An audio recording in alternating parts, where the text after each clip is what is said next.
Morning folks, it's Bob here from the Bob and Ramon Show without Ramon today.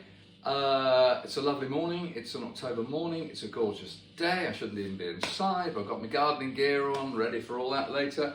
But I wanted to pop a quick video together because I've got 3 items in my possession at the moment, all of which might interest you. So this is a gear review show. The first thing is, for the sharp eyes, you might already have noticed that I'm sporting one of these devices already. This thing sitting on the bottom of my Telecaster. Okay? I wonder if you can see it from there. If I bring it closer, you can see it. It's called a Performax. Ramon gave it to me. Don't know where he got it, but he gave it to me. So try it out, see what you think. It's designed to make your electric guitar practice more comfortable. And I've got to say, I looked at it first and thought, oh, want another of those guitar gadgets, you know, why is it there because it's there kind of thing. I stuck it on this guitar. It's really quite useful. So basically the deal is that when you're sitting down playing guitar, the guitar's a bit low. Now most people don't bother too much about that. But when you get into the more technical stuff, and if you spend a long time doing scales and jazz stuff and arpeggios and sweeps, not that I do anymore, but you know, if you do, the guitar gets a bit low. You need the guitar rested up, like a classical player puts his foot up on a footstool. You need the same thing.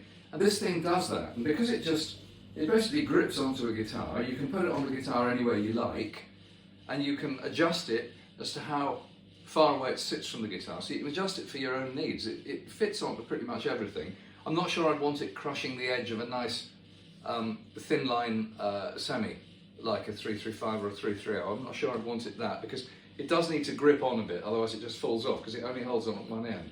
But once it's on, as you can see, it's not coming off in a hurry, which is good. It's not crushing the guitar to death, and it really does make a difference. It means that the guitar's much more up here, so when you're doing some of those, you know, the wide bends, very often if you do them down here, you're going to give yourself a repetitive strain injury. If you do some of those, you know, minor 9, you know, those kind of chords, and you're jamming around on those all day, you're going to stretch your hands out. The closer your hand up is here, the more easy it is. If you try it for yourself, try opening your hand out down there and opening up round here. It opens up better. So the strange thing is that they are quite expensive, these. I looked it up on the web and they're about 140 euros or something, so it's not a cheap piece of kit. It's a bit of a luxury, but I have to say, if you're the kind of guitar player who spends a lot of time sitting down practicing those kind of things, where you ought to have the guitar closer to your chest and less on your hips to kind of, you know, look like you're dead cool in the Sex Pistols, but everybody who plays guitars knows that you can't play guitar properly down there. You just look dead cool.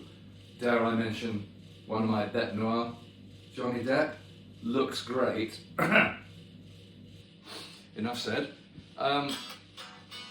And this thing is really useful. So the first thing I'm showing you today is this thing called a Performax. Look it up, check it out. It is deceptively useful if you spend a lot of time practicing and doing scales and shit. Okay, right, that's piece of gear number 1. Piece of gear number 2, I've got 2 pedals to show you. One Ramon has already featured on the guitar show, and he's lent this to me. I asked him to lend it to me because I listened to the guitar show video and I thought, might just be making this up, but I really like the sound of that. It's made by his friend Yuki, who runs Free the Tone, which is a high-end Japanese pedal and accessories manufacturer. And Ramon's had a long-standing relationship with Yuki and his company, and has used a number of his pedals. Free the Tone are like sort of, you know what Wazza Craft is to Boss? Well, Free the Tone are kind of up there. They're expensive, or they're not cheap, and they're very high quality pedals. They make great distortions, they make some delays with more knobs than you can shake a stick or indeed a basket of sticks at, with control over everything, you know. The one I want to show you today is a thing called the Cosmic Wave, which I'm going to put a close-up of now. The Cosmic Wave is a normal, single-sized, 9-volt powered guitar effect pedal. conveniently, it's got the main inputs and outputs, so power in and mono out. It's got them on the top, so if you're going to use it as a regular delay pedal on a pedal board, it doesn't take up much real estate, which I think these days is important, although I know there's the whole Strymon brigade that have pedal boards the size of ice cream delivery vans. Fine. Not my bag. I don't play on stages big enough for that. They don't even fit where I play. So, enough of that. I like small. So it's very small. The real reason I like it is it's very, very powerful. It's, let me go through some of the pros and cons. The pros, it's a delay pedal, so you've got the usual controls. You've got mix, you've got feedback, and you've got delay time. They're the principal controls. It's got a lot of other stuff going on. It's got modulation in it, which I like, because when you're doing the old, or,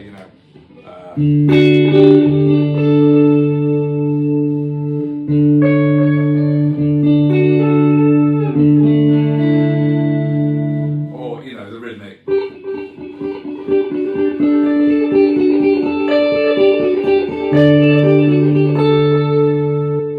Which, as you know, I really love that sound. I think the Edge is a genius for coining that sound. And I've done a whole video on this channel about, how to get that sound. This pedal does that kind of stuff, okay? And it is a very high quality digital delay. It's got no analog, tail off and gradual darkening of the tone or any of that stuff like an MXR carbon copy or something. It's not trying to do that. It's a digital delay pedal, and it's very, very high quality. It just sounds posh. It sounds expensive. But it's got more going on for it as well. It's got a fourth knob, which basically allows you to set choose patches from presets. And it's got 127 of them, which is the magic MIDI number. So you can store an awful lot of different effect sounds in this pedal. Retrieving them, you turn this fourth dial, the black dial, and then you press the tap delay button. So you select the program and then activate it by pressing the tap delay. That's how you recall a program. There's an awful lot of stuff in it that is, like all effects pedals, it's something that some people will want to spend the rest of their lives exploring. For me, I really want a few things out of a delay pedal. I want that edge modulated sound. I want a good kind of longish, quite quiet echo, which you can use on a lead guitar solo.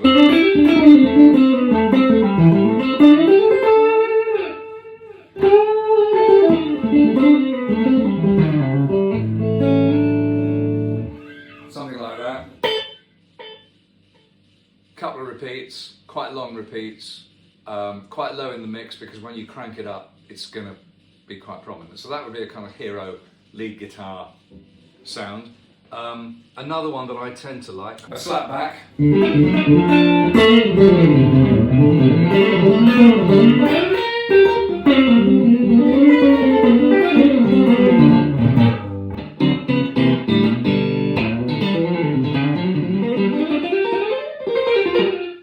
Just, kind of country slapback thing.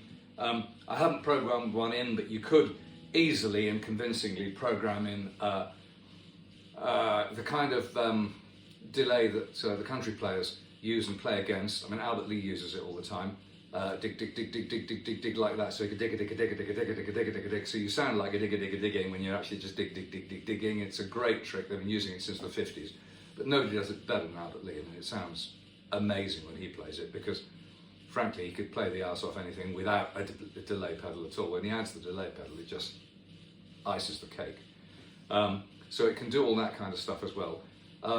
It's quite programmable. The other thing is it's got, which I find a bit of a novelty, but could be useful, is you can go deep into the program and you can select the number of bits that it samples to. Now, it normally samples to 24, but you can take it right down to 8. And that creates, kind of bit crusher. Now, I don't get on with bit crushers particularly. I think they're a real novelty, and I think they're also very much something you might add as an effect in the studio rather than use as a live guitarist.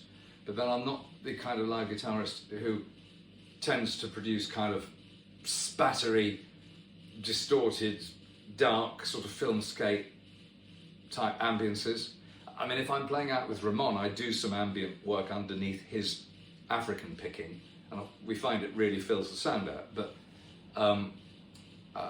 it's not really the kind of guitar playing I do, so I've never really got on with Bit Crusher, but it's worth a listen because it's in there, and you know, even if you bought the delay pedal because it's just a bloody good delay pedal with modulation, you know, it's a little added bonus. So I'll play a sample of the Bit Crushed thing just so you can get the feel of what it does.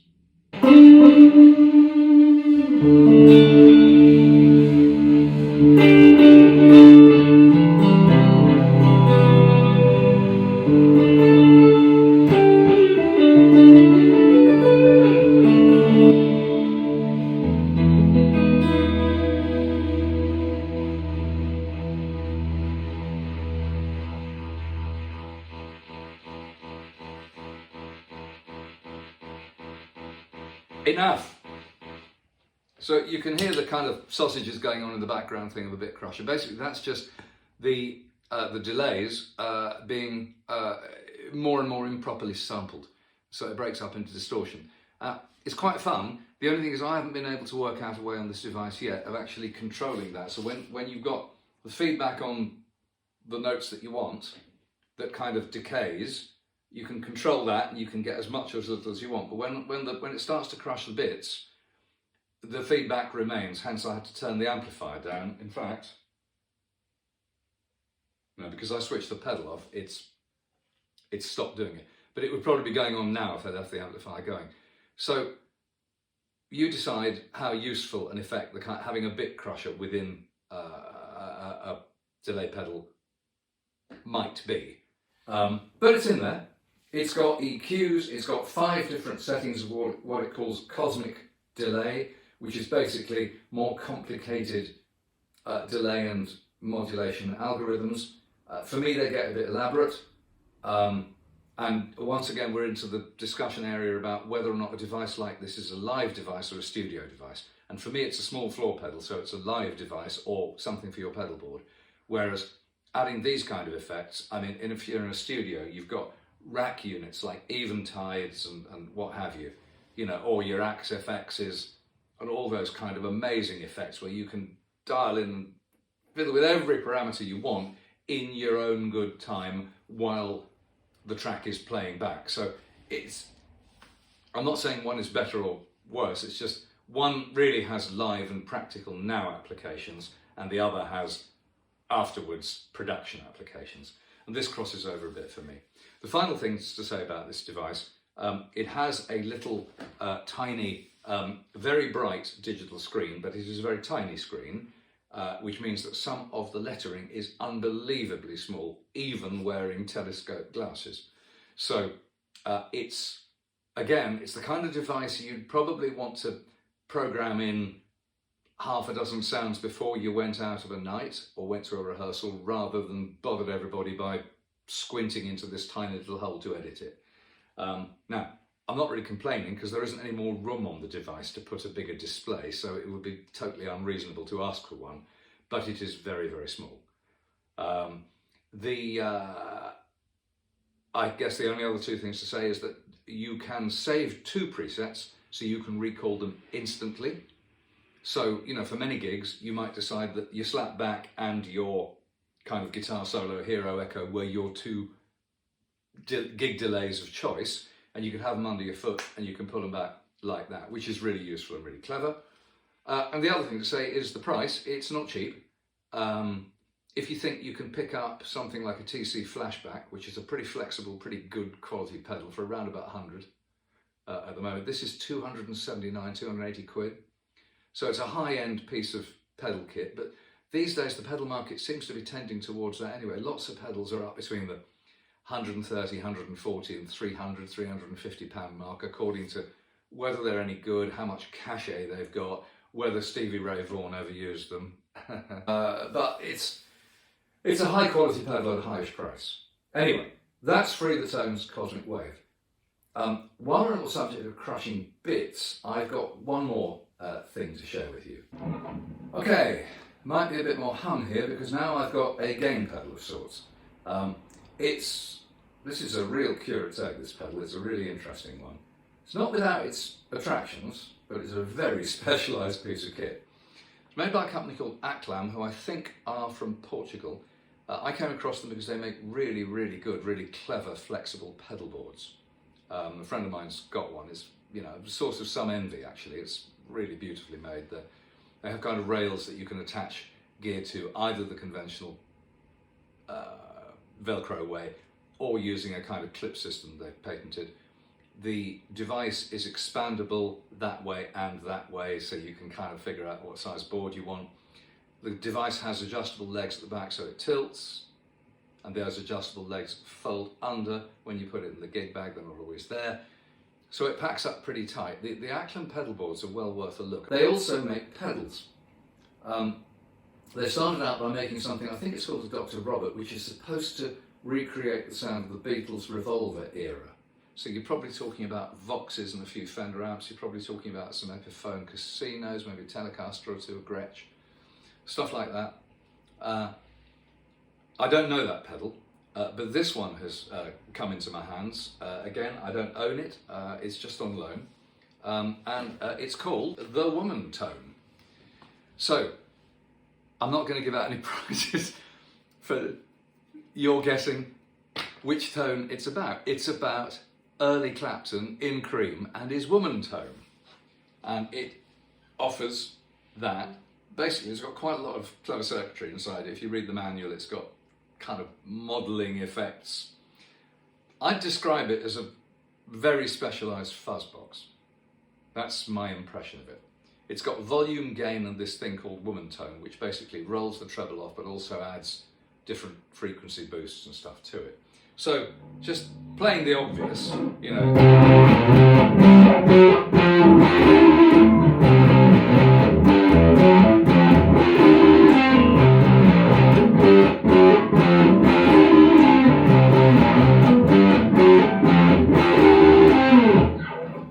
So, I'm playing pretty quiet here, and I'm only recording through a phone and an iPad,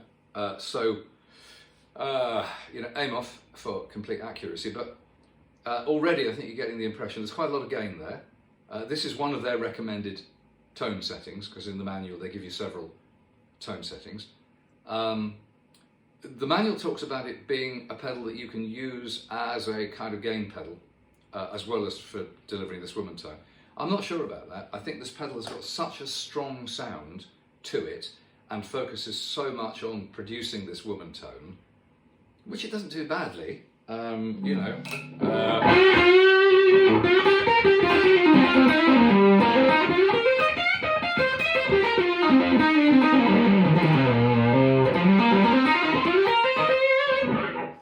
But it's very fuzzy, and if you watch any of these videos, you'll know I don't really use fuzz boxes. I've got a few overdrives, but they don't get much work because I tend to rely on amp overdrive. And that's why I have a lot of different amps of different power, so I don't rock up to a tiny venue with a massive amp that I'm expecting to overdrive, which is kind of the way most blues rock guitar players like me tend to work these days. So I don't use many overdrives at all. And the overdrives I tend to use tend to hit the front of the amp quite hard. This one has got so much gain and drive in it, and splatter, and a bit of bit crush in it, that I think if you did hit the front of the amp hard with it, it could be quite messy. So what you'd then end up doing is probably turning the pedal down to compensate for the fact the amp was giving you drive as well, and you'd sort of get into you'd be in a bit of a circle, really. So this pedal is curious. I would, having played it for a few days now, I'd say I wouldn't buy it as a fuzz pedal. I certainly wouldn't buy it as an overdrive pedal. Again, it's specialised and it's quite expensive. It's got beautiful artwork done, I think, by one of the members of the artist collective, the Dutch artist collective, who's still alive, who did the artwork for the Beatles and for Cream back in the day, in the late 60s. So there's great authenticity, great attention to detail. They've obviously put a lot of effort into this pedal. But I think the only reason acquire one of these pedals is if I was in a Cream covers band, because I think it does those old Cream sounds quite well. Now I can't tell you how well it does them in front of a 50 or 100 watt Marshall that's angry, because I haven't got one, and that would be, I'd get kicked out of the street if I did that. But it's definitely a clever pedal. One of the controls, the woman tone pedal, is slightly counterintuitive. It seems to sort of, feels like it works backwards a bit. But then if you think about it, if the woman tone was all about rolling off the treble on his guitar, so maybe it should work backwards. The reason I'm a bit sceptical about it is partly because I'm not a great fan of very fuzzy and bit crushed type pedals. Not really what I hear in my ear. But secondly, because this basically enables you to go from a sort of normal guitar sound with the pedal off, and maybe if it's on your pedal board you could have another drive unit or something doing a more modern blues setting or rock setting, whatever. And suddenly you can switch this on and you can go immediately to that Sunshine of Your Love solo, that I Feel Free solo, something like that, very rolled back. So it's a pretty specialised effect. It's a pedal that you'd probably use, as I say, if you were in a covers band, you might use it for 2 songs maximum. If you're in a Cream covers band, a Cream tribute band, you might use it a lot. But how many of you and me are in Cream tribute bands? Indeed, while there are a lot of tribute bands out there at the moment, how many Cream tribute bands are there? Or is that market covered by old blokes like me in pubs knocking out a Cream song as part of a blues rock set? I don't know. So it's a really interesting pedal. It's really well made. A lot of thought's gone into it, but I think it's got quite a limited application. So that's the Atlam Woman Tone. So 3 things today: Performaxe, the Free the Tone Cosmic Wave, delay, pretty good, and the Atlam Woman Tone, acquired taste, but really well made. Hope you've enjoyed this. I hope that you'll see me back with Ramon soon, because frankly the 2 of us are more entertaining than me droning on. But for now, happy playing and see you again soon. Cheers.